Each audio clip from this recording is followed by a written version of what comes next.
কি করে বুঝলেন যে আপনার নাম দিয়ে অন্য কোনো অ্যাকাউন্টে টাকা ঢুকছে? ছেলেকে আমি বললাম একটা অনলাইনে একটা দেখতো কিছু নতুন করে কিছু করা যায় কি না। তখন ছেলে বলে গিয়ে সার্চ করলো, স্ট্যাটাস দেখছে যে দীপালি সাহার নামে টাকা ঢুকছে। মানে আপনি আধার কার্ড সমস্ত যে ডকুমেন্টস প্রোভাইড করেছিলেন সেই ডকুমেন্টসই দেখাচ্ছে, কিন্তু অ্যাকাউন্ট নাম্বারটা অন্য রয়েছে। যে এটা তো আমি একটা বড় কেস খেতে পারে, ঠিক আছে। তাই জন্য আমি প্রথমে আমি থানায় গিয়েছিলাম। তাহলে কাউন্সিলর প্লাস ভোলা একটা দায়িত্ব পদে আছে, এই দুজনে এই সব ব্যাপারগুলো করছে, তাহলে এদেরকে ধরলে সব কিছু পাওয়া যাবে। তাহলে আমি কি মনে করব না এটা আমার ক্লায়েন্টের কথা শুনে যে তপন দাশগুপ্ত জানতেন না, এটাকে আমার বিশ্বাস করতে হবে? 95 নম্বর ওয়ার্ডের পৌর পিতা বা পৌর প্রতিনিধি ছাড়া এই সব স্ক্যাম কি সম্ভব করা?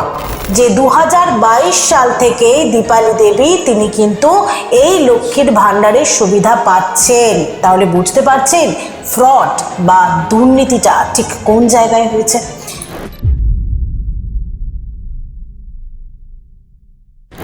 মহিলাদেরকে আর্থিকভাবে সুরক্ষা দেওয়ার জন্য বেশ কয়েক বছর আগে তৎকালীন মুখ্যমন্ত্রী মমতা বন্দ্যোপাধ্যায় মহিলাদের জন্য লক্ষ্মীর ভাণ্ডার চালু করেছিলেন, কিন্তু সেই লক্ষ্মীর ভাণ্ডারেও এবার দুর্নীতি ধরা পড়ছে, যার নেপথ্যে রয়েছে কলকাতা পুরসভার একাধিক কাউন্সিলর। এই মুহূর্তে এমনই একজন মহিলা সঙ্গে আমরা কথা বলবো যিনি এই লক্ষ্মীর ভাণ্ডার নিতে গিয়েও দুর্নীতির শিকার হয়েছেন। নমস্কার, আপনাকে বেঙ্গল লিমিটেডে স্বাগত জানাচ্ছি। আপনি গলফ গ্রিনের এই আজাদগড়ে থাকেন, আপনি তো লক্ষ্মীর ভাণ্ডার অ্যাপ্লাই করেছিলেন, কি হয়েছিল আপনার সঙ্গে? লক্ষ্মী ভাণ্ডারের জন্য আমি 5-6 বার লাইনে দাঁড়িয়েছি, কিন্তু আমার হয়নি।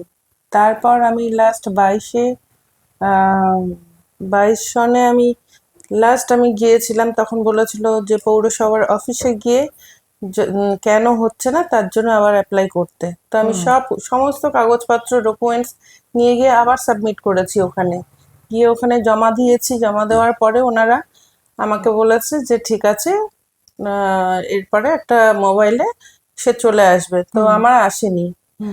তারপর আমি ভাবলাম হয়তো আমারটা হয়নি, অনেকের হচ্ছে না, হয়তো আমারটাও হয়নি।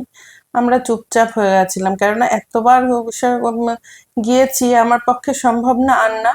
তো আমার 6-7 বার হয়ে গেছে সব মিলিয়ে। মানে আপনি অ্যাপ্লিকেশন করেছেন, মাঠে দাঁড়িয়ে লাইন দিয়েছেন? মাঠে দাঁড়িয়ে লাইন দিয়ে আমি মানে 4-5 ঘন্টা লাইনে দাঁড়িয়ে থেকে আমি 5-6 বার করেছি, তারপরেও আমার হয়নি। লাস্ট আমি 22 সনে আমি আমাদের পৌরসভার যে অফিসটা আছে আমি ওখানে গিয়ে সমস্ত কাগজপত্র জমা দিয়েছিলাম। তো ওখানে জমা দেওয়ার পরে বলেছিল যে আপনার মোবাইলে চলে আসবে, মেসেজ চলে আসবে। তো তারপরে আপনি মেসেজ গেলেই বুঝতে পারবেন যে আপনার টাকা ঢুকবে। তো আমার মোবাইলে কোনো মেসেজ আসেনি।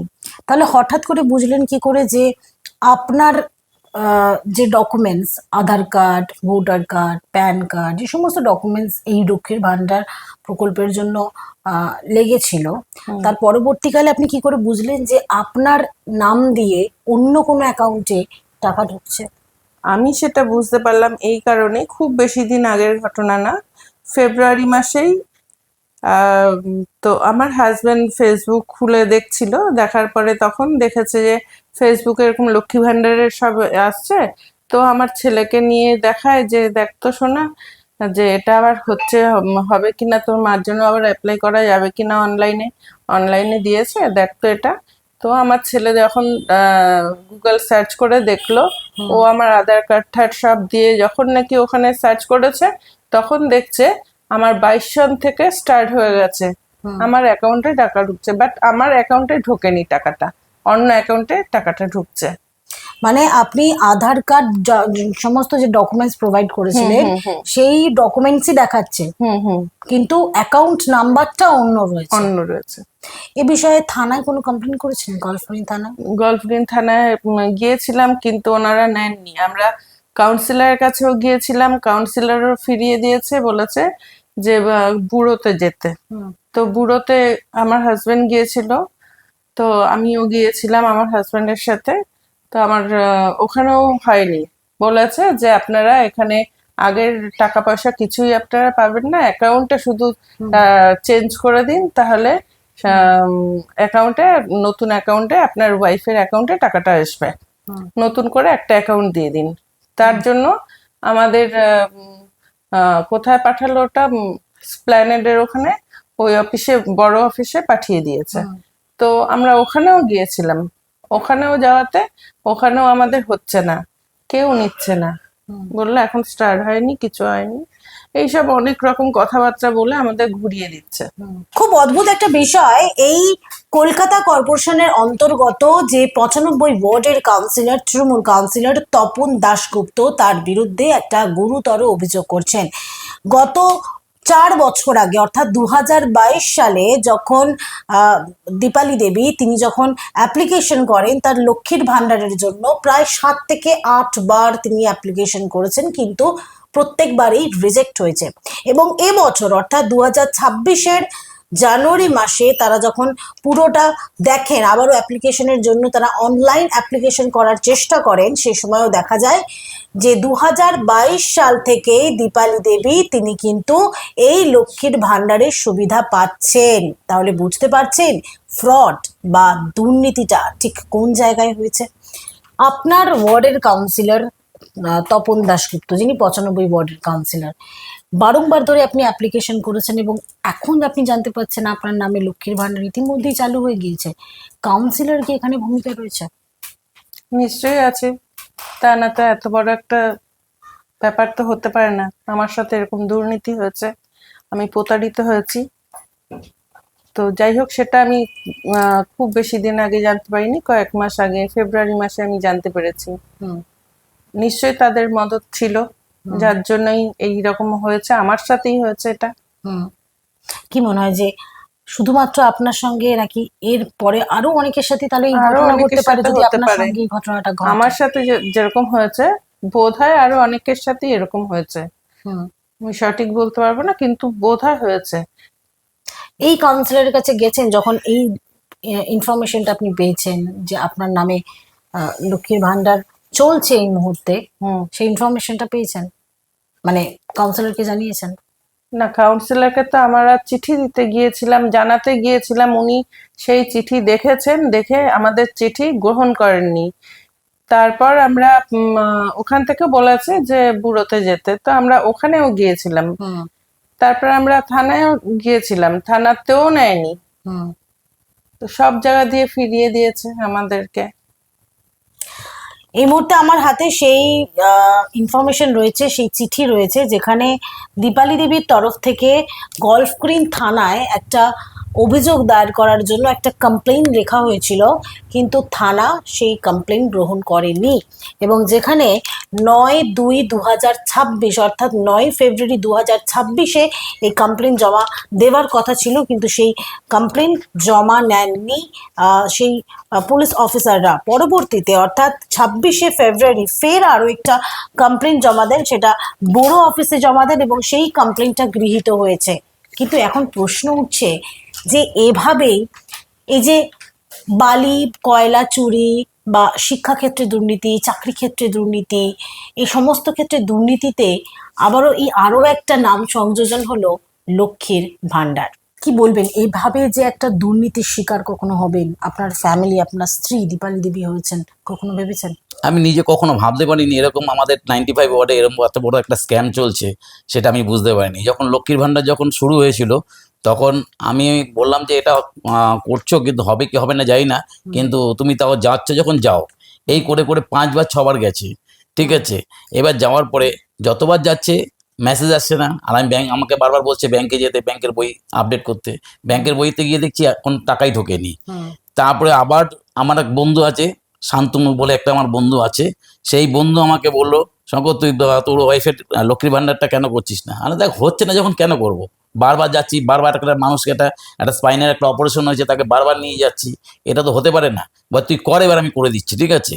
তারপরে আমার বন্ধুটা নিয়ে গেল, নিয়ে গিয়ে ওখানে করালো, আমি ব্যাংকের বইটাই সব কিছু দিয়ে দিলাম, ঠিক আছে। তারপরে গিয়ে দেখি ব্যাংকের বইতে আর আপডেট আসছে না, আর কোনো মেসেজও আসছে না, ঠিক আছে। আমি বললাম না, স্টপ করে দিয়েছি, আর কিছু আর বলিনি, থাক দরকার নেই।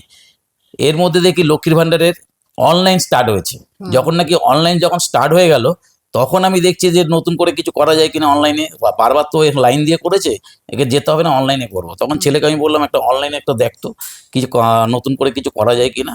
তখন ছেলে গুগলে গিয়ে সার্চ করলো, স্ট্যাটাস দেখছে যে দীপালি সাহার নামে টাকা ঢুকছে। আমি কি বলিস, দীপালি সাহার নামে টাকা ঢুকছে? তাহলে অ্যাকাউন্ট তো দীপালি সাহার অ্যাকাউন্ট, যে অ্যাকাউন্ট আছে সেই অ্যাকাউন্ট তো দীপালি সাহার না, সেই অ্যাকাউন্ট তো দীপালি সাহার অ্যাকাউন্ট না।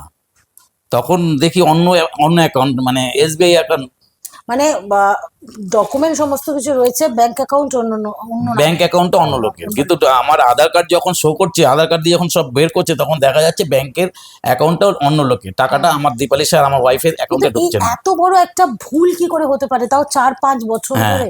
আমি এই জন্য আমি প্রথমে থানায় গিয়েছিলাম, কারণ এটা একটা ফ্রড কেস। কারণ এই ফ্রড কেসে যেহেতু আধার কার্ডটা রয়েছে আর ব্যাংক অ্যাকাউন্ট অন্য, আমার ওয়াইফের নামে টাকাটা অন্য লোকের অ্যাকাউন্টে যখন ঢুকছে, তখন আমি চিন্তা করে দেখলাম যে এটা তো আমি একটা বড় কেস খেতে পারে। ঠিক আছে, তাই জন্য আমি ফার্স্ট আমি থানায় গিয়েছিলাম। ঠিক আছে, থানাতে গিয়ে আমি একটা চিঠি দিয়েছি। তখন আমার চিঠিটা নিল না, তখন ওনারা বললো এটা আমাদের লক্ষ্মী ভান্ডারের কেস, এখানে না, আপনি 10 নম্বর বোরোতে চলে যান। তখন আমি থানা বললাম, আমি এটা তো একটা ফ্রড কেস, আপনার তো এখানে চিঠিটা নেওয়া উচিত, যদি কোনো কেস হয় তো আমার ওয়াইফই তো কেসটা খাবে। বলে না, এখানে কিছু লক্ষ্মী ভান্ডারের কেস, এখানে না, আপনি 10 নম্বর বোরোতে চলে যান।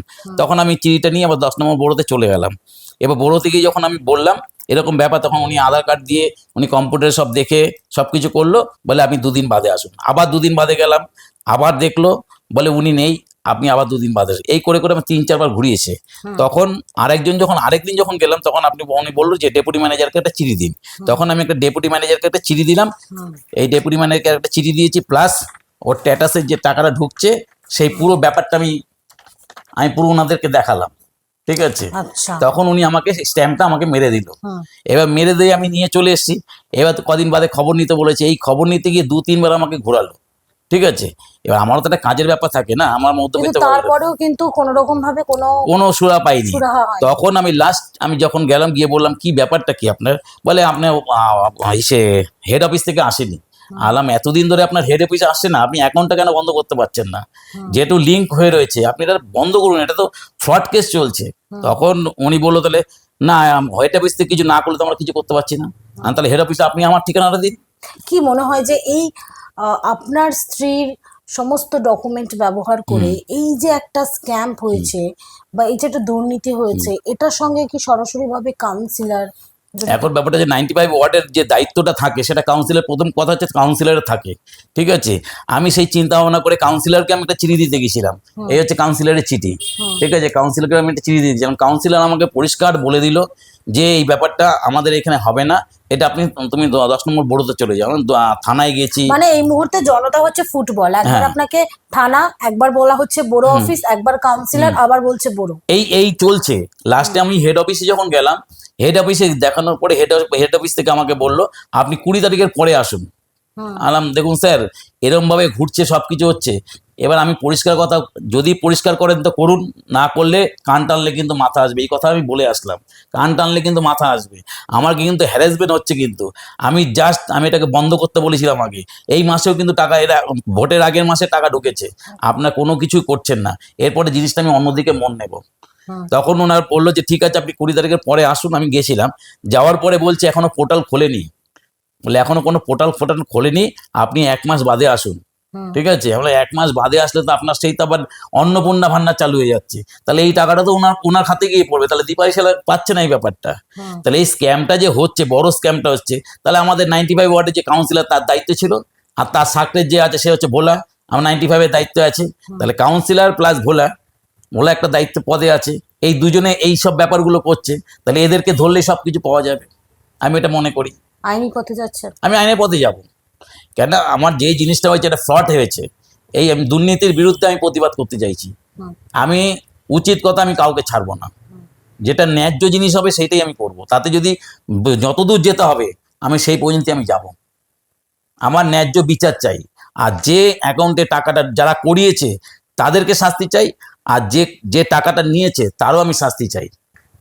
এই গলফ গ্রিন এলাকা, আজাদগড় এলাকার 95 ওয়ার্ডের যিনি কাউন্সিলর এই মুহূর্তে রয়েছেন, তপন দাশগুপ্ত, 2021 সালে যখন কলকাতা পুরসভার নির্বাচন হয়েছিল, সে সময় এই 95 ওয়ার্ডের বিজেপি কাউন্সিলরের যে প্রার্থী হিসেবে ছিলেন রাজীব সাহা, যেহেতু এই এলাকায় তিনি বসবাস করেন, তার সঙ্গে একটু কথা বলবো।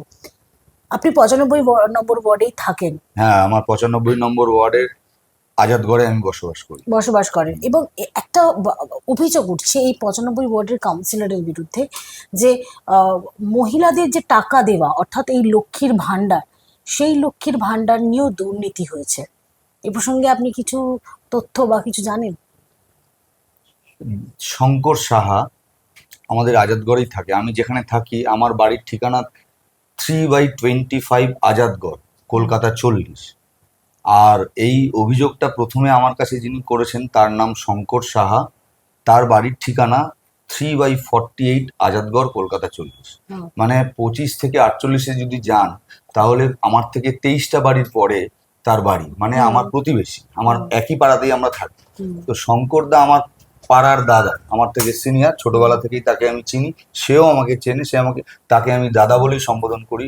শঙ্করদা আমাকে বলল যে রাজীব, এই এই ব্যাপার, আমার ওয়াইফের নামে লক্ষ্মীর ভাণ্ডার আমি আজকে 4 বছর ধরে ঘুরে যাচ্ছি, অথচ আমার ওয়াইফের লক্ষ্মীর ভাণ্ডারটা আজও স্যাংশন হলো না। কিন্তু আমি আমার ছেলেকে দিয়ে যখন অনলাইন চেক করালাম, ইন্টারনেট ঘেটে চেক করলাম, দেখলাম সেখানে আমার ওয়াইফ 4 বছর ধরেই টাকা পেয়ে আসছেন, প্রত্যেকটা মাসে সাকসেস, মানে পেমেন্ট এ প্রসঙ্গে তিনি বলেছেন। কিন্তু এইরকম ভাবে কি মনে হয় যে আপনি তো দীর্ঘদিন ধরে রাজনীতির সঙ্গে যুক্ত রয়েছেন, বিজেপি দল করেন, এই তপন দাশগুপ্ত তার কাছে বারংবার ধরে একজন কাউন্সিলর, তিনি একজন জনপ্রতিনিধি, তার কাছে যাচ্ছে কিন্তু মানুষ সুবিধা পাচ্ছে না?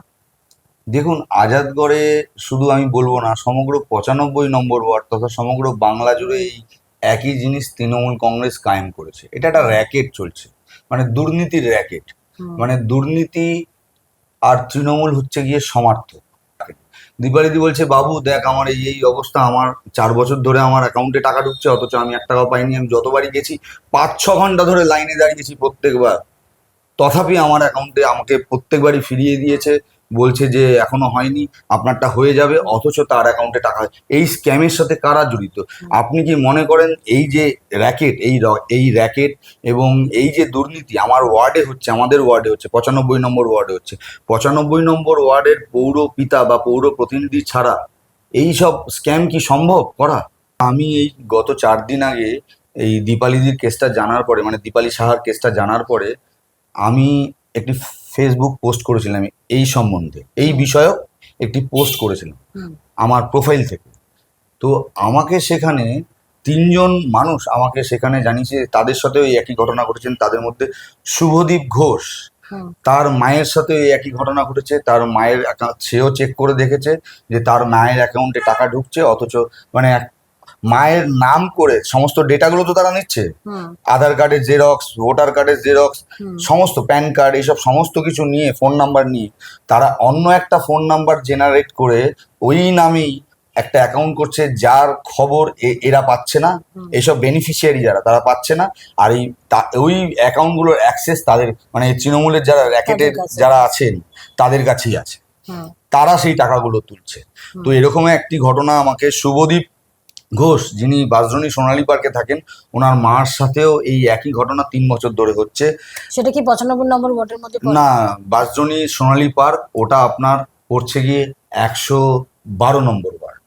তার মানে শুধুমাত্র একটি ওয়ার্ডের না, কাউন্সিলরের পক্ষে আমি এটা আপনাকে সম্ভব না, বলছি। গোটা কলকাতা পুরসভা কেন, গোটা রাজ্য জুড়ে হয়তো রাজ্য এরকম জুড়ে এই অনেক ঘটনা হ্যাঁ। সামনে আসবে। আর একজন রূপালী সেন, উনি আমাদের এই 95 নম্বর ওয়ার্ডেই থাকেন, উনিও আমাকে জানিয়েছেন যে ওনার সাথে এই ঘটনা 3 বছর ধরে হচ্ছে।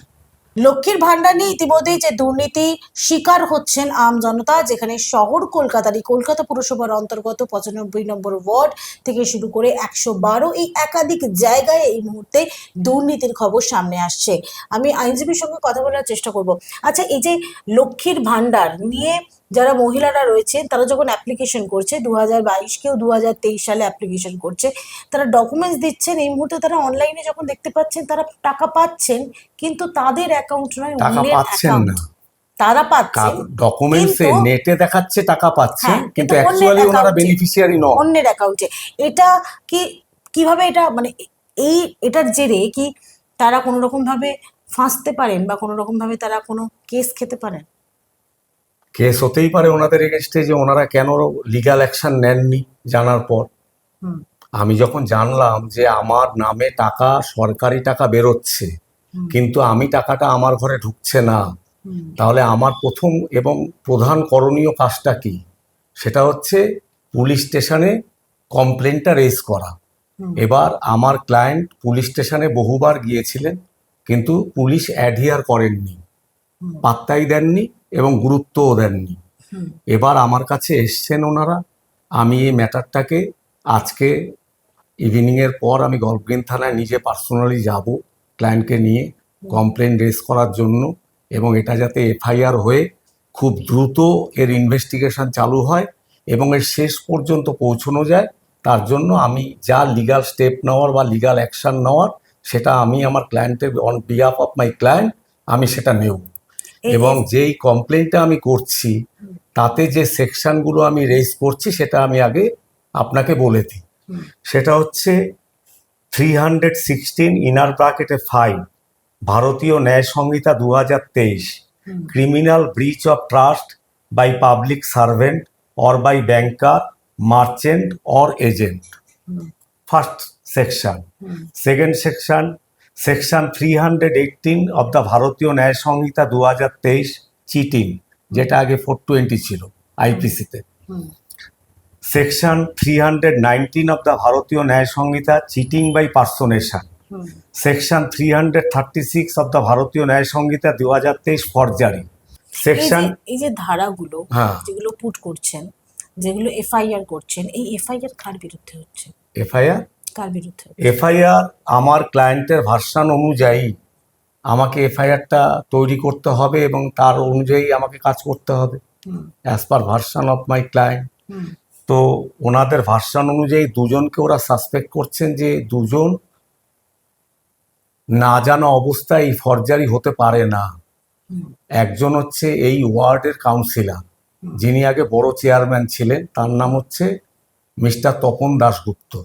হুম, ঠিক আছে, তো তপন দাশগুপ্ত উনি কাউন্সিলর। একটা কাউন্সিলরের দায়িত্ব কি? যে আমার ওয়ার্ডে কি হচ্ছে কি না হচ্ছে সেটা দেখভাল করা, কোনটা ভালো হচ্ছে কোনটা ভুল হচ্ছে, কোনটা ইল্লিগাল বিল্ডিং হচ্ছে কোনটা ইল্লিগাল হচ্ছে না, ঠিক আছে, সেগুলো দেখা। হুম, তাহলে আমি কি মনে করব না এটা আমার ক্লায়েন্টের কথা শুনে যে তপন দাশগুপ্ত জানতেন না, এটাকে আমার বিশ্বাস করতে হবে? হুম, তপন দাশগুপ্তর নাম আমরা ইনপুট করছি এর মধ্যে। তার সঙ্গে তপন দাশগুপ্তর সঙ্গেই আরেকজন থাকতেন, যিনি এই ওয়ার্ডটাকে খুব ভালো করে দেখভাল করতেন। হুম, কতটা ভালো করে দেখভাল করতেন সেটা এখন বুঝতে পারছি, বা আমার কাছে আসছে ম্যাটারগুলো। সেটা হচ্ছে শঙ্কর ঘোষ, তার বাড়ির অ্যাড্রেস হচ্ছে 3/117A আজাদগড়, কলকাতা 40। এই তিনি আজমগড়ের বাসিন্দা। দুজনকেই প্রাইম অ্যাকিউজড করে হুম, আমি কমপ্লেইন লজ করছি। তারপরে থানা যা স্টেপ নেওয়ার, থানা তার লিগ্যাল অ্যাকশান কি নেবে। যদি লিগ্যাল অ্যাকশান না নেয় তাহলে আমি কোর্টের দ্বারস্থ হব। একদিকে এই লক্ষ্মীর ভান্ডারকে কেন্দ্র করে যেরকম শহর কলকাতার, এই কলকাতা পুরসভার অন্তর্গত একাধিক জায়গায় দুর্নীতির খবর আসছে, আপনারা সেই ছবি দেখলেন যেখানে এই প্রথমবার হয়তো এই কোনো কাউন্সিলর বা তার শাগরেদদের বিরুদ্ধে অভিযোগ জানাতে চলেছেন কোনো লক্ষ্মীর ভান্ডার অ্যাপ্লাই করা একজন মহিলা। তবে শুধুমাত্র এই কলকাতা নয়, কলকাতার বাইরে রাজ্যের বিভিন্ন প্রান্তে হয়তো এরকম কোনো ঘটনা ঘটেছে। আপনারা কি বলেন? আপনাদের মতামত অবশ্যই আপনারা কমেন্ট বক্সে জানাতে থাকবেন। আপনারা এতক্ষণ দেখছিলেন বেঙ্গলি বটি। এই ভিডিও যদি ভালো লাগে তাহলে লাইক, কমেন্ট, শেয়ার, সাবস্ক্রাইব করতে ভুলবেন না। www.bengaliboti.com এ আপনাদের জন্য রয়েছে সমস্ত খবর সাজানো, স্বাধীন কাছেহীন গেরিলা সাংবাদিকতার পাশে দাঁড়ান। অসংখ্য ধন্যবাদ।